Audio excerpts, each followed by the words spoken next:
I'm Liebestraum. Welcome back to my YouTube channel. Today I thought I'd take you guys through how I practice the two Cadenzas in Liebestraum number 3 by Franz Liszt. It's one of my favorite pieces of all time.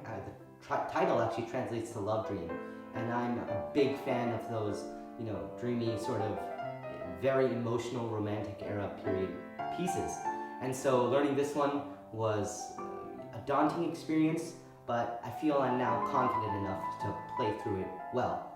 And so I thought I'd show you just how I practice the most challenging parts for me. So this first cadenza that Liszt wrote is to do with thirds mostly.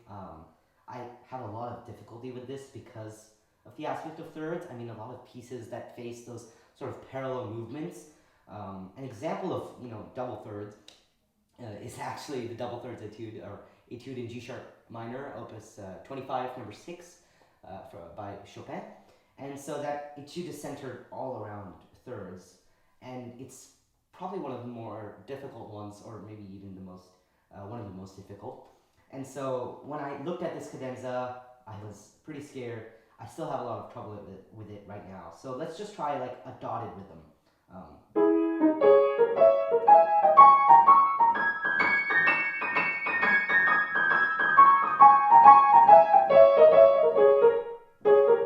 So there's still a lot of difficulty. I think I like reverse dotted rhythms as well. So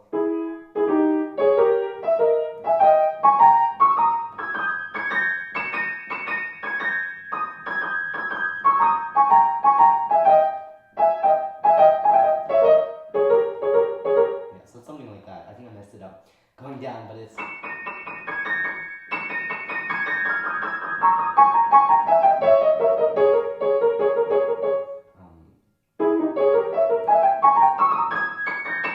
so it's a lot of bounciness. I think that's most of the problem. So if I try it just with sort of like an extending motion, or just moving to the next position.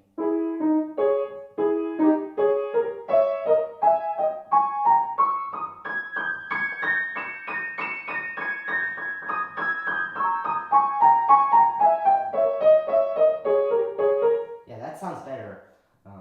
I don't want to bounce on this one. That's one thing that I was told by my teacher in our lesson last week. Yeah, I was sort of doing this motion. And first of all, that accounts for a lot of inaccuracy in notes, and you just don't want to hit the keys like that. So I was trying to get a more fluid motion.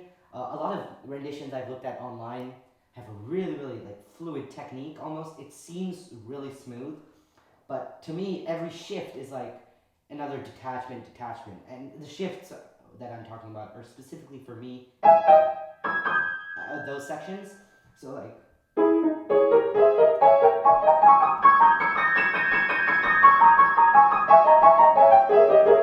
So I'm still accenting actually, sort of like that. So let's just try it slow, with a sort of fluid, or like a wave ocean sort of technique in mind.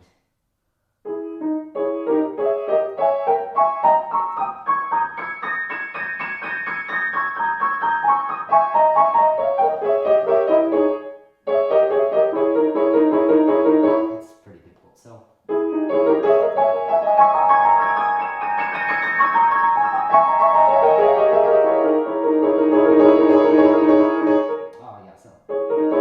One note here, before when I was practicing this, I would always just play a bunch of groupings randomly, but actually it's 6. If you see in the score I have, it's sort of one grouping and 2 groupings of the, so it's 6 groupings, a grouping I mean, so 1, 2, 3, 4, 5, 6, and so there's 12 of those, and so as the crescendo and the diminuendo occur, one thing I want to keep in mind at all times is just counting to make sure I play the right number of notes. So 1, 2, 3, 4,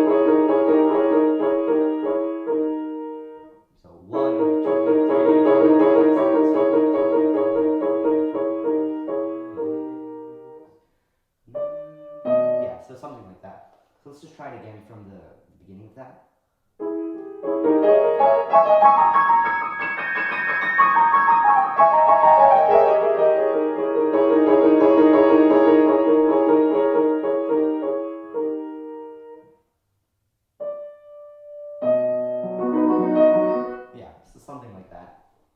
And there isn't really much else I do to practice this. I'm still just working on using dotted rhythms and other rhythms. That's one that's been helping a lot, but I keep missing notes, so.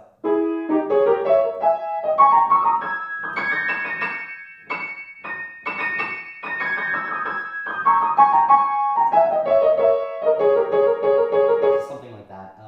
I can still do it slow, of course, so.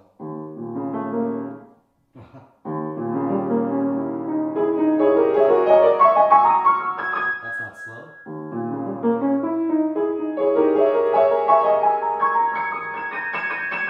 Yeah, so.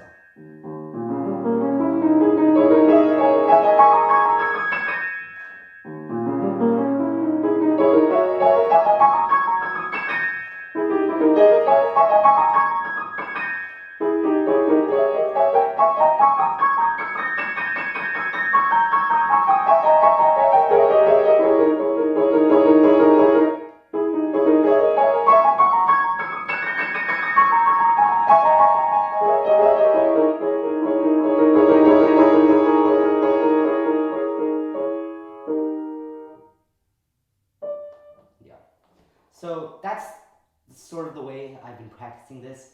I'm still trying to improve, and I think it is improving just with constant drilling. Both of these cadenzas, I've noticed, have just required a lot of drilling practice, which is something I never intensely did before. But now I've learned with these intense sort of sections, I have had to drill more exercises more often for a longer period of days, and so that's helped a lot. So let's look at the second cadenza now. First things first, I definitely still keep my bench low, and my position is sort of slouched almost. This is my natural sort of position while playing, but I do like to be closer down to the keys, whereas there's a curvature in my fingers. They're not flat, like if I'm playing black keys or something, but I do like a little curvature, just so my left hand fingers can hit each note accurately. That's a big thing I've struggled with. I don't have, of course, the longest hands, so I do want to hit each note, especially with my thumbs. I want to make sure that you want to hear those white keys. The white keys play all this. So essentially the fingering I'm using is in the right hand, 4, 2, 3, 1, 4, 2, 3, 1, 4, 2, 3, 1, 4, 2. And then when there's two white keys next to each other, I just do 3, 1, 3, 1, 3, 1. So 3, 1, 3, 1, something like that. And then I just continue. It's the same sort of thing in the left. It's just 4 on the bottom always. So 4, 2, 4, 1, 4, 2, 4, 1, 4, 2, 4, 1. And then when there's two white keys next to each other, I just do 4, 4, 1, 4, 1. And that's the fingering I use. I tried other fingerings. I looked on YouTube and stuff for it, but I feel this is the most comfortable one, and the rotations are most easily accessible with this sort of fingering. And so rotation is one thing I've been doing. So let's just try rotating for alignment. This is a big help with alignment. So.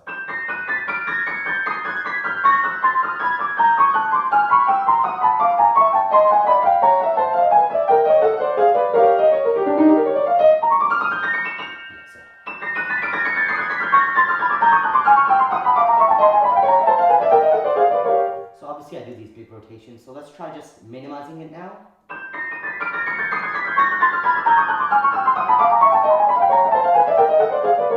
I can still feel it in my arm almost, but it's definitely less of a motion. You don't want to do that. So let's just try.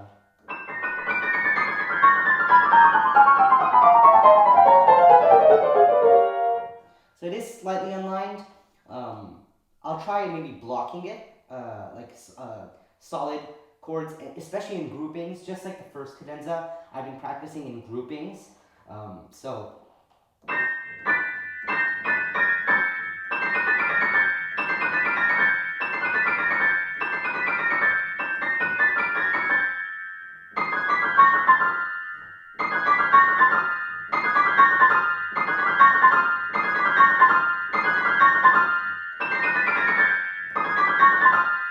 You just put a gap in between. That's a really good technique. So just.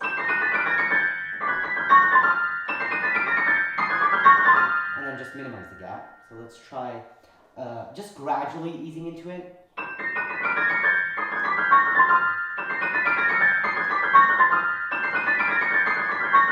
Yeah, that's better. And then if I rotate again, it won't be as unaligned.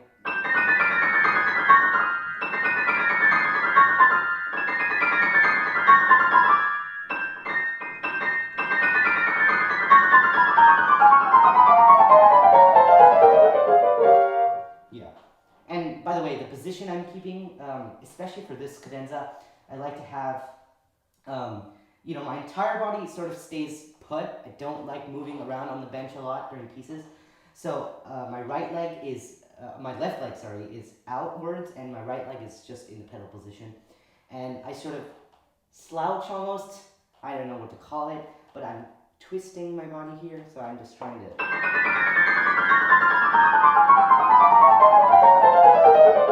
just ease into, you know, the upright position again. So let's try dotted rhythms now, which is of course a big help. So. Yeah,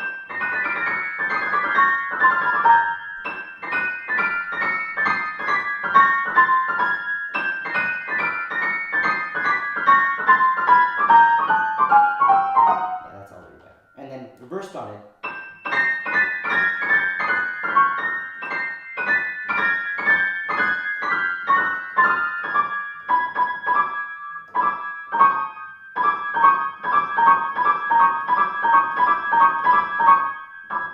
It must sound really annoying.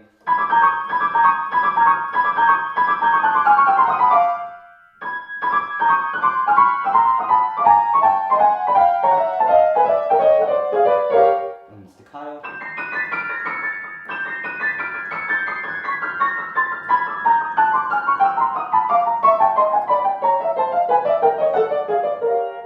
I'm also just trying to keep the outer melodies out. A lot of problems I've had with Liebestraum number 3 is voicing. So a lot of parts have like different melodies voiced.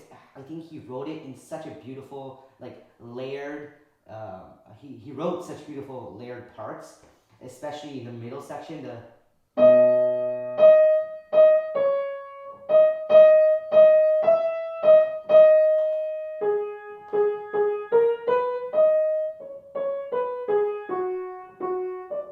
so you want to bring that out, especially in the first section even, where you bring the inner melodies out.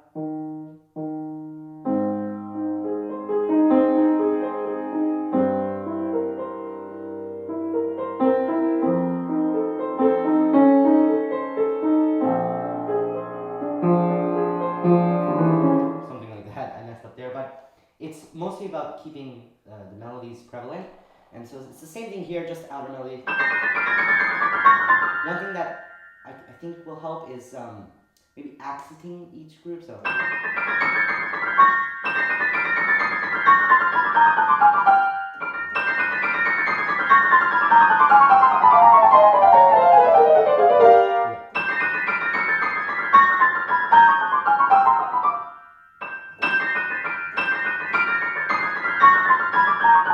That's just every yeah. So that's just every 2 groups. I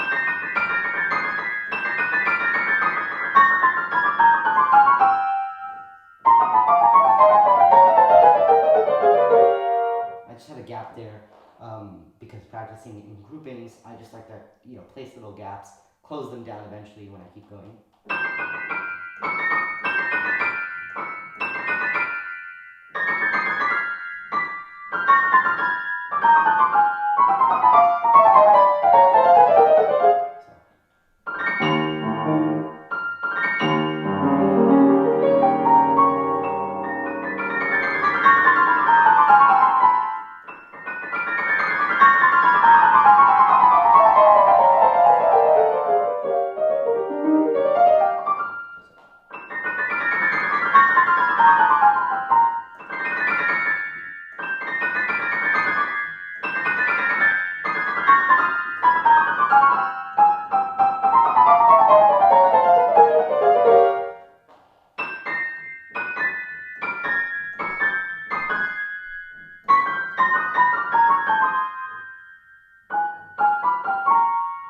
that's wrong. So.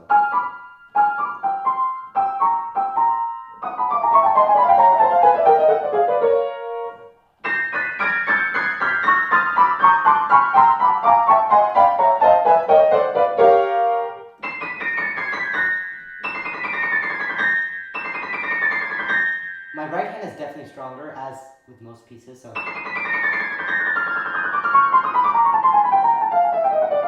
I don't even feel any pain now, especially because of rotating. It's really comfortable for me now, but my left is still weak, and that's the cause of the unalignment, I think. So if I just.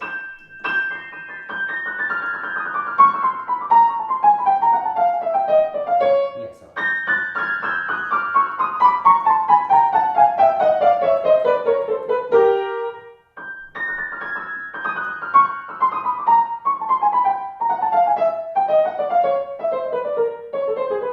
So it's sort of weary there, so.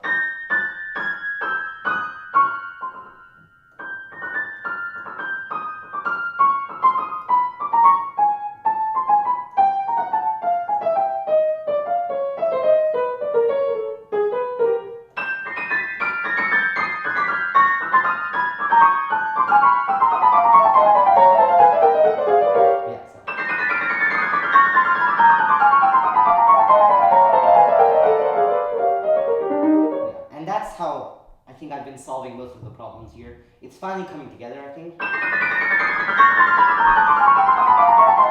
So if I just voice it.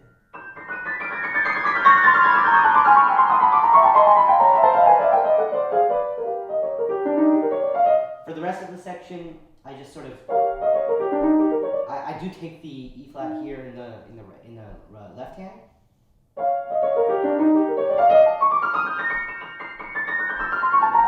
And so the fingering is just 5, 2, 3, 1, 4, 2, 3, 1, 5, 2, 3,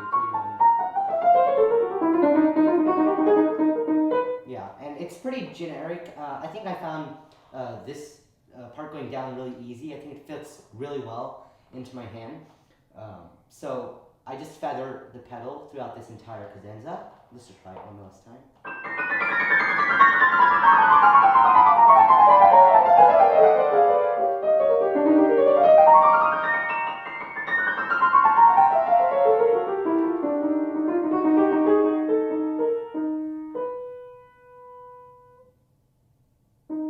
Yeah, and I do like to hold the B natural a bit longer. So let's just try this cadenza one last time.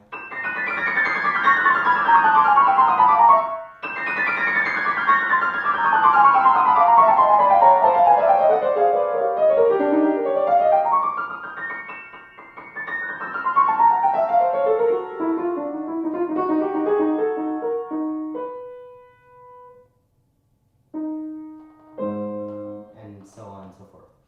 And those are the sort of techniques I use to practice this second cadenza, this beautiful section of the piece that I found so very challenging. So thank you very much for watching. I hope you enjoyed this video on it was just sort of the tips and techniques I have used to practice this the challenging parts of this piece, and I hope maybe they'll help you. And they have definitely helped me, but I'm still definitely practicing to get this up to a recording level, and hopefully it doesn't fall apart again. But anyway, thank you for watching this video. I hope you enjoyed it, and I'll see you guys next time. Bye.